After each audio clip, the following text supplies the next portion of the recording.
नमस्कार मित्रांनो, पुन्हा आपल्याकडे स्वागत आहे एका नवीन व्हिडिओमध्ये। आज आपण आलो आहोत सोलापूरमध्ये। आज आपण इथं ग्रुंडफोसचा स्काला 2 हा प्रेशर पंप इन्स्टॉल करणार आहोत। चला तर बघूयात इन्स्टॉलेशन प्रोसेस। मित्रांनो, व्हिडिओ सुरू करण्याच्या आधी कृपया आपल्या चॅनलला सबस्क्राईब करा आणि बेल आयकॉनवर क्लिक करा, जेणेकरून आपल्याला नवीन व्हिडिओचे नोटिफिकेशन मिळत राहतील। मित्रांनो, आज आपण सोलापूरमध्ये मिस्टर सुहास सोनी यांच्या घरी आलेलो आहोत। हा साधारण 15-20 वर्ष जुना बंगलो आहे। मिस्टर सोलापूरमध्ये जे हॉटेल प्रथम आहे त्याचे ओनर हे मिस्टर सोनी आहेत। त्यांच्या बंगलोवर आपण आलेलो आहोत। आपण बघतोय हे ओव्हरहेड टँक आहे। ह्या ओव्हरहेड टँकमध्ये पार्टिशन आहे, 2 टँक सेपरेट आहेत। हे बघू शकता की दोन्ही टँकमधून सेपरेट आउटलेट लाईन आलेली आहे, ते बघू शकता आपण। याच ठिकाणी आपण हा आपला प्रेशर पंप इन्स्टॉल करणार आहोत। मित्रांनो, हा गुणफोसचा Scala 2 550 watt single phase variable frequency drive असलेला वॉटर बूस्टर पंप आहे। तो आपण सध्या अनबॉक्सिंग करतोय। मित्रांनो, स्काला 2 हा जगातील एकमेव असा प्रेशर पंप आहे की ज्यामध्ये 1 लिटरची प्रेशर टँक दिलेली आहे। अतिशय कॉम्पॅक्ट डिझाईन आहे। त्याचबरोबर हा व्हेरिएबल फ्रिक्वेन्सी ड्राईव्ह आहे आणि त्याचबरोबर याच्यामध्ये ड्राय रन प्रोटेक्शन दिलेलं आहे आणि प्रेशर सेटिंगसाठी याच्यावर अतिशय सुंदर असं कंट्रोल पॅनल दिलेलं आहे।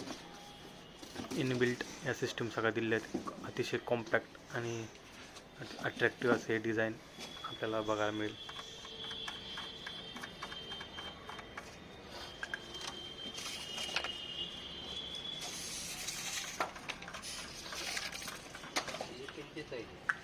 एक इंच। मित्रांनो, पंपचे अनबॉक्सिंग आपण करून घेतले आहे। आता आपण थोड्याच वेळात पंपचे इन्स्टॉलेशन सुरू करणार आहोत।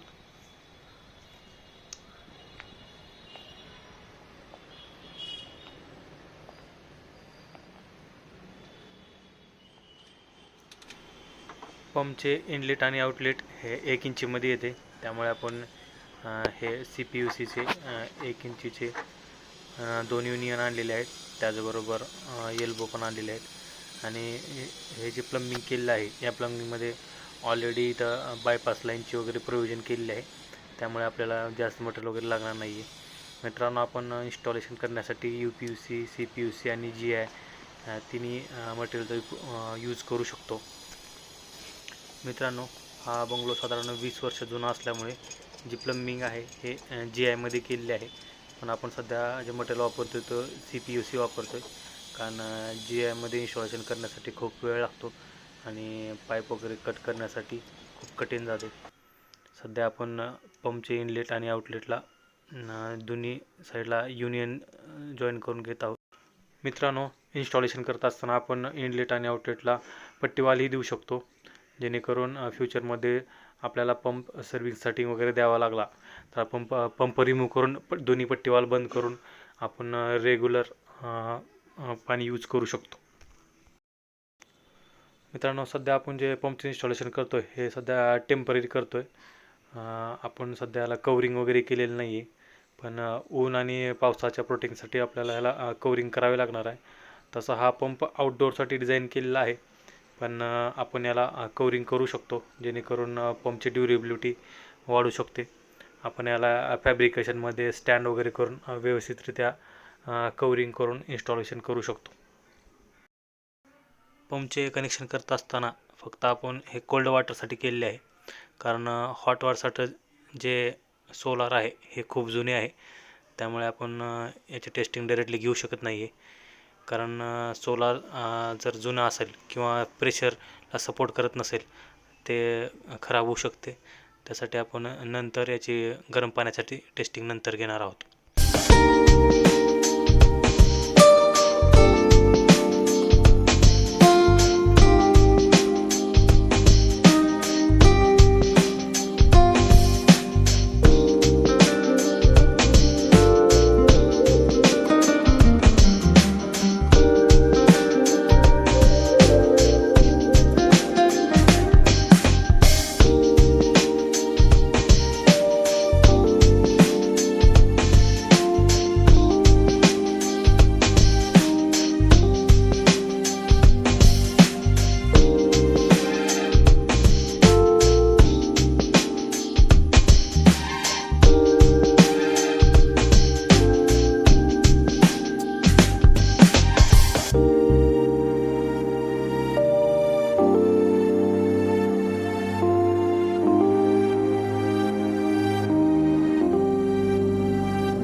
आपण पंपचे इनलेट आणि आउटलेट कनेक्ट करून घेतले आहे.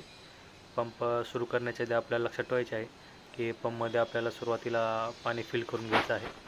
पंपच्या वर जी कॅप दिलेली आहे आपण काढून त्यामध्ये साधारण 1 लिटर पाणी फिलअप करून घ्यायचे आहे.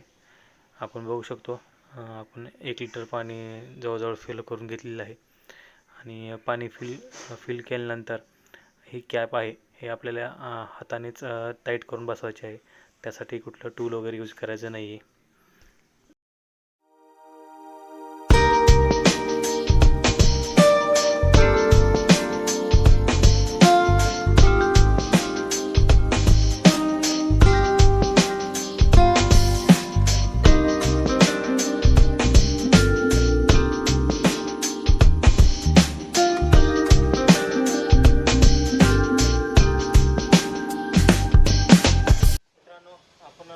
पंपसाठी जे प्लंबिंग लागणार आहे ते प्लंबिंग करून घेतलं आहे.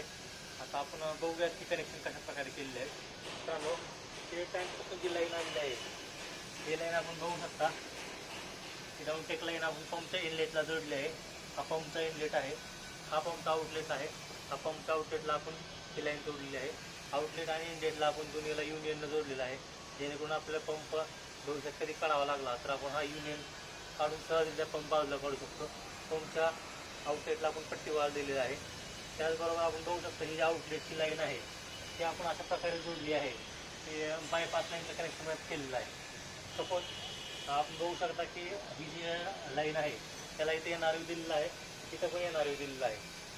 इन फ्युचर सपोज लाईट नाही आहे किंवा पंपमध्ये काय प्रॉब्लेम आला तर आपण बघू शकतो की पंपमधून पाणी लाईट नसताना खाली जाणार नाही. त्यासाठी आपण इथं बायपास लाईनची प्रोव्हिजन केली आहे. ही आहे NRV आहे. लाईनमधून जर पाणी येत नसेल तर डायरेक्टली पाणी त्या बायपास थ्रू खाली जाऊ शकतो. आपण थोड्याच वेळात आता हे सप्लाय देणार आहोत. सध्या सप्लाय इथं अवेलेबल नाही आहे. सप्लाय देऊन आपण थोड्याच वेळात पंप चालू करणार आहोत. मित्रांनो, आपण पंपला सप्लाय देऊन पंप ऑन केलेला आहे. आपण बघू शकता पंपची ग्रीन लाईट ऑन आहे. पंप सध्या वर्किंग कंडिशनमध्ये आहे. आता आपण संपूर्ण बाथरूम चेक करणार आहोत आणि पंपची प्रेशर सेटिंग करणार आहोत.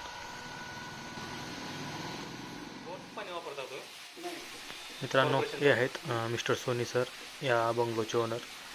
आपण सध्या पूर्ण बाथरूमचे टेस्टिंग घेत आहोत. आपण बघू शकतो अतिशय उत्कृष्ट असे प्रेशर आपल्याला मिळत आहे. आपण संपूर्ण बाथरूम चेक करून घेत आहोत. शॉवर त्याचबरोबर टॅप पण चेक करून घेणार आहोत. या बंगलोमध्ये सर्व बाथरूममध्ये जगवारची फिटिंग आहे. शॉवर 8 इंच शॉवर या बंगलोमध्ये बसलेला आहे. मित्रांनो, आपली टेस्टिंग कंप्लीट झालेली आहे.